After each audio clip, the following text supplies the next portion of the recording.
स्वागत है आप सभी का हमारे YouTube चैनल जो कि दिनेश नागर के नाम से है। बंधुओं, आज हम आए हैं बड़े ही दिव्य संत जिनके पास स्वयं के अनुभव का दिव्य ज्ञान है।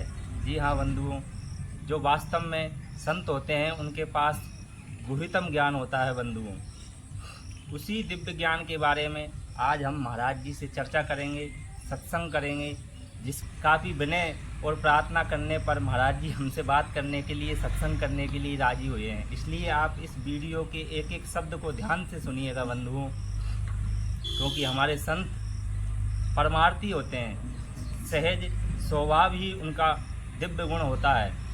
और गोस्वामी तुलसीदास जी ने भी रामायण में स्पष्ट लिखा है कि प्रथम भक्ति संतन कर संगा, दूसरी भक्ति मम कथा प्रसंगा। हम आपका ज़्यादा समय ना लेंगे बंधुओं, हम महाराज जी से सत्संग चर्चा करेंगे, उसी ज्ञान को समझने की कोशिश करेंगे। तो इस वीडियो को सुनिएगा। सबसे पहले हम महाराज जी को हाथ जोड़कर प्रणाम करते हैं।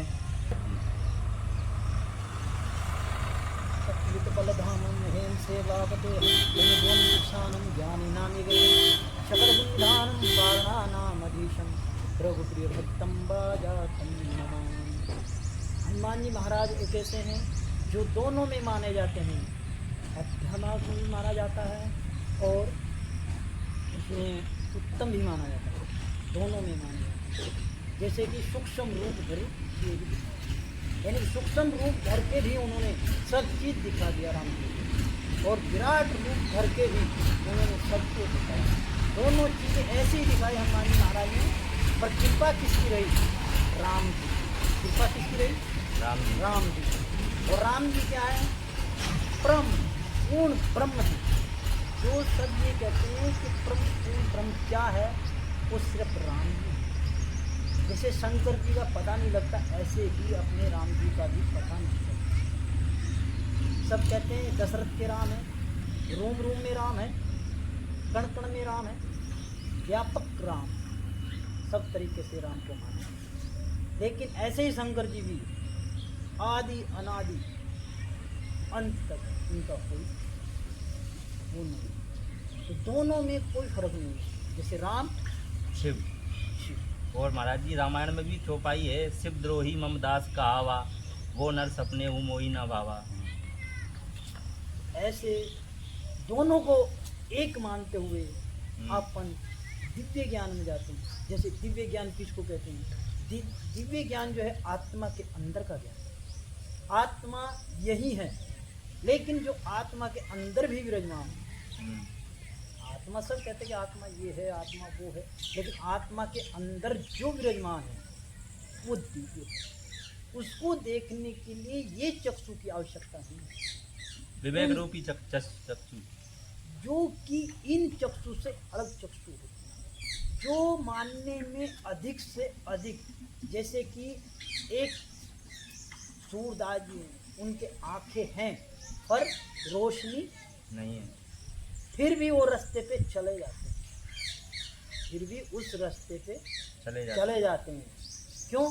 कि उनके बाहर की आंखें नहीं है, लेकिन अंदर की जो दृष्टि है वो ऐसी दृष्टि है कि उनको भगवान ने विपरीत दे रखा है। उनको ज्ञान भंडार इत्यादि दे देते हैं। विवेक रूपी दृष्टि, विवेक रूपी दृष्टि जिसको कहा जाता है, कि विवेक दृष्टि से वो निकल जाते हैं। ऐसे ही संत भी अपने चोले को धारण करने के बाद जो वो देते हैं तो भक्तों में बांटते हैं। कहते हैं गलत राह छोड़ करके अच्छी राह पकड़ लीजिए, गलत राह छोड़ करके अच्छी राह पकड़ लीजिए, बुरे कर्मों को छोड़ के अच्छे कर्म कर लीजिए। ऐसे ही शरीर के पीछे ना चल करके आप अपने अंदर के गुणों में जाइए, आत्मज्ञान में घुस जाइए, तो आपको कभी भी जाने की कहीं आवश्यकता नहीं। तो महाराज, आत्मा क्या है? आत्मा से पहले बुद्धि, जिससे पहले शरीर। एक साबुन लेते हैं, लेकिन कपड़ा धो सकते हो, शरीर की धुलाई कर सकते हो, किससे? साबुन से। ज्ञान से बुद्धि को पलट सकते हो, आत्मा को नहीं पलट सकते। अच्छा, तो इसका मतलब ये हुआ कि जैसे जैसे सद्गुणों का विकास हमारे शरीर में होगा तो स्वतः ही आत्मा का विकास और आत्मा की अनुभूति हमें होने लग जाएगी। आत्मा की अनुभूति होने लग जाएगी। जैसे कि अपन ज्ञान चर्चा सत्संग। सत्संग से, जैसे आप गिलास हो, गिलास की कीमत कितनी है? 5 रुपये। 5 और विभूति की कीमत कितनी है? कुछ नहीं। लेकिन एक बार पानी पीने के बाद आप गिलास को फेंक सकते हो, लेकिन उसे विभूति से यदि मान दिया, मिट्टी से यदि उसको अमनिया कर दिया, तो आपका वो गिलास 5 रुपये की कीमत का। संतों के पास जाने के लिए भी इच्छुक करोगे मन को, आधार बनाओगे, तो आपने आप संत के पास पहुंच जाओगे। और संत के पास में जो भी चीज़ है वो आपको निर्भय होकर के मिल सकती है। यदि उसके पास में कोई भी चीज़ होगी तो आपको निर्भय होकर मिल जाएगी। जैसे कि हमारे पास आए हो, किसी संत के पास जा रहे हो, तो आपको क्या मिला? वहाँ से कुछ गुण मिलेंगे, सद्गुण, कुछ गुण ऐसे मिलेंगे जो अपने आगे भविष्य को सुधार सकते हैं। अवगुण कभी नहीं मिलता है संतों के पास, सत्गुण ही सत्गुण है, और सत्गुण से ही भव सागर पार हो सकते हैं। जैसे केवट के पास जाने के लिए नौका है, लेकिन वो नौका पल्ली पार नहीं ले जा रहा, क्योंकि उसके पास सवारी नहीं है। यदि उसके पास सवारी हो तो केवट उस नौका को पार ले जाता है। यदि सवारी भी है लेकिन जाने के इच्छुक नहीं है तो उसको कैसे ले जाना? ऐसे ही संत होते हैं, संतों के पास भी यदि वो पार ले जाना चाहता है, गंगा पार ले जाना चाहता है, लेकिन वो जाना नहीं चाहते, तो वो जबरदस्ती जिज्ञासु चाहिए, जिज्ञासु चाहिए, उसका मन होना चाहिए कि अपन मन लेकर के चलें।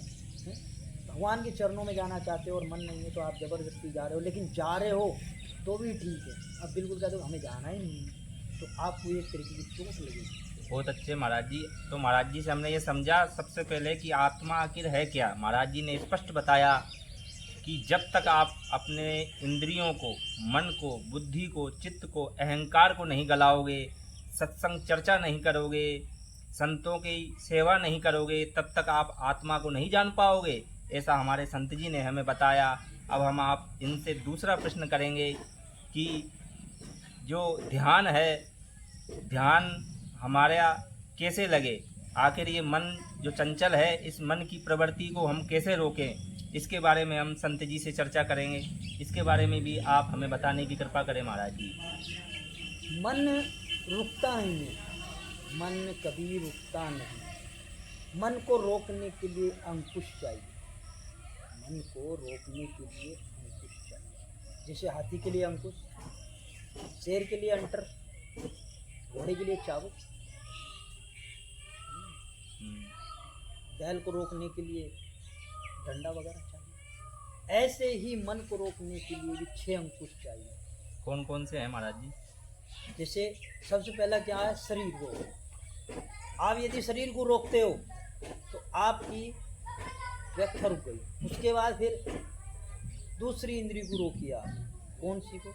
आँखों को रोको। यदि आंखें आपकी तेज चल रही है, शरीर तो रोक लिया आपने, लेकिन आंखें नहीं चल रही, चल रही हैं। इसका इधर मतलब उधर इधर उधर मन चंचल है, मन चंचल है। जैसे कि आप आंखों को रोक करके एक जगह ध्यान लगाओगे, जैसे कि नोक यानी नाक पे यदि आप ध्यान लगाओगे तो आपकी एकाग्रता होनी चालू हो जाएगी। एकाग्रता, जिसके बारे में भगवान कृष्ण ने गीता में भी स्पष्ट कहा है कि अर्जुन नासिका अग्रभाग पर दृष्टि लगा।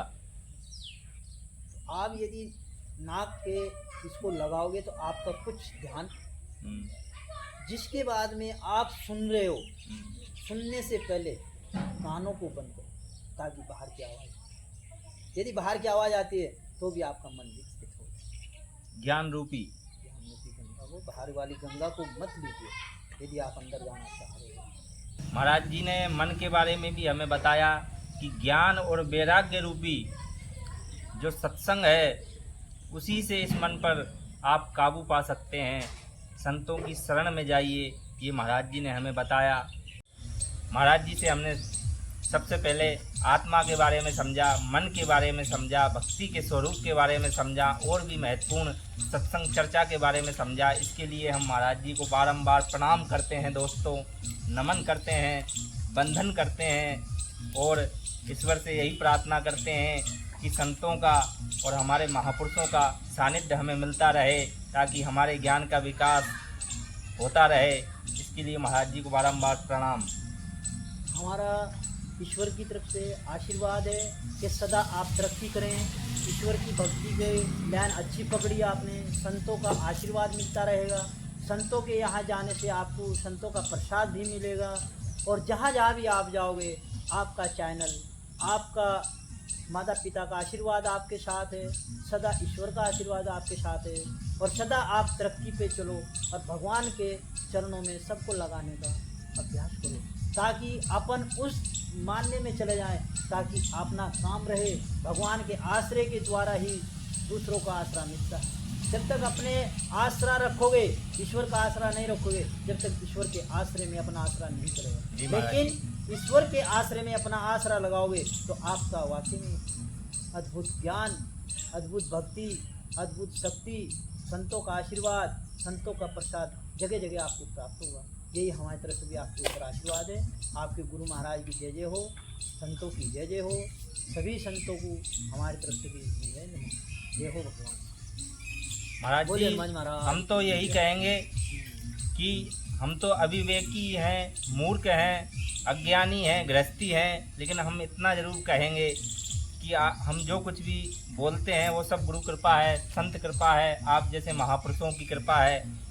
इसलिए आपको हम बारंबार प्रणाम करते हैं महाराज जी, और आशा करते हैं कि इसी तरह के और भी वीडियो हम अपने चैनल के माध्यम से सभी को दिखाते रहेंगे। महाराज जी, इस वीडियो के सत्संग के वीडियो को हम अपने चैनल पर डालने में आपको कोई आपत्ति तो नहीं है महाराज जी? कुछ आपत्ति नहीं है, भगवान का है और भगवान का नाम चलता रहे अपना। सिया राम। जय सिया राम, जय सिया राम। संकट मोचन कृपा।